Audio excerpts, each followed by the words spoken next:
Children's literature, known for its usually complex writing and life-changing storytelling. Your balls are so big, I can't even fit them in my mouth. It's the highest level of literature one can imagine. But despite all the areas it excels in, one of its most important elements is its message, as it is what leaves a lasting impression on the reader and teaches lessons modern philosophy hasn't even fully grasped yet. Okay, I'm gonna stop fucking around. I want to talk about popular children's stories that have lingered in my mind since I was a kid, and the more I thought about them, the more pointless I realized they were. A really good example of this is The Ugly Duckling. Yeah, there are a lot of versions of the story, but I just went for the shortest one, the one most of y'all probably know. Alright, once upon a time, a mother duck sat on her nest waiting for her eggs to hatch. One by one, the eggs cracked open, revealing fluffy yellow ducklings. However, one egg was larger than the others, and when it finally hatched, out came a big gray duckling who looked very different from his siblings. The other ducklings and animals mocked him, calling him ugly, which made him very sad.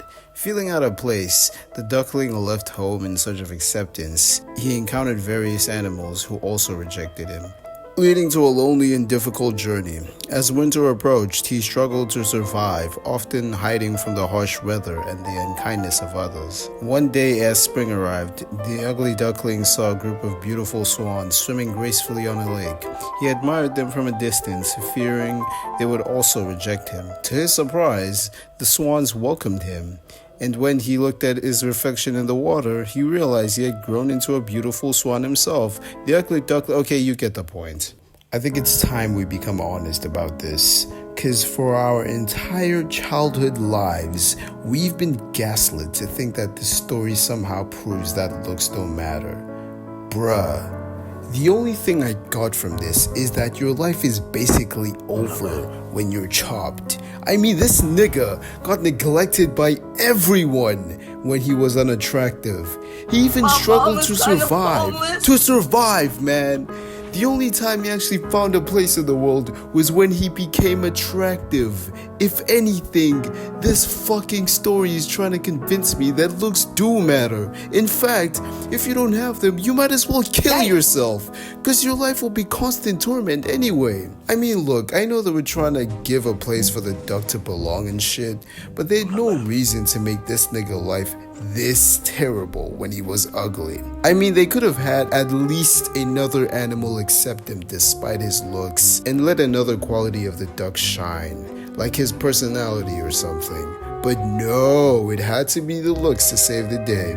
Yeah, maybe there are versions of the story that do a better job at conveying the main message, but overall, this shit is black pill propaganda. It's trash.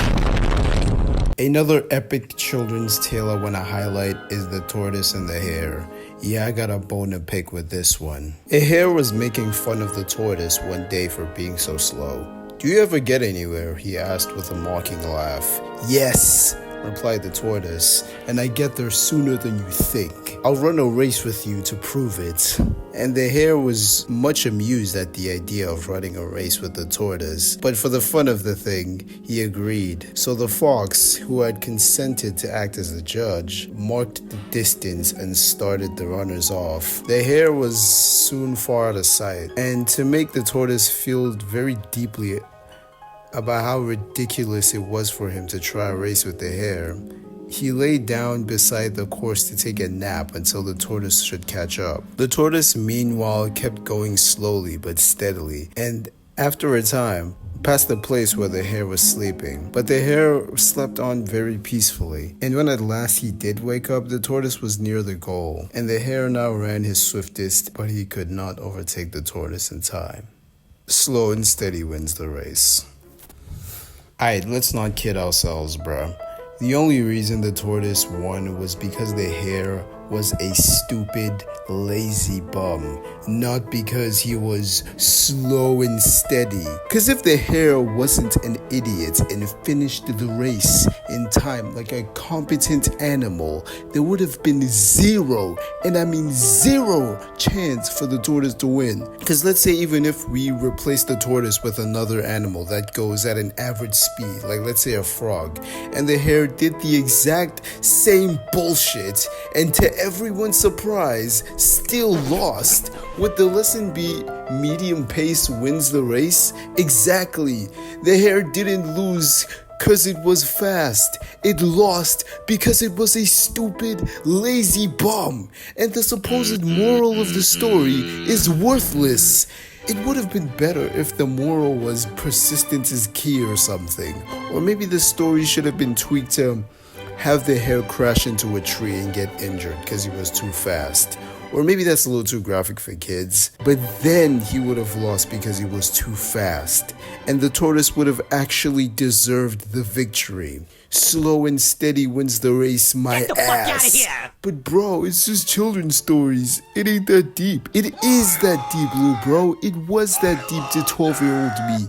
And still is. Since a fetus, these garbage stories have been shoved into my ass against my will. So it's only right for me to bring out my inner Letterboxd reviewer and dunk on these frauds. These stories are garbage, nigga.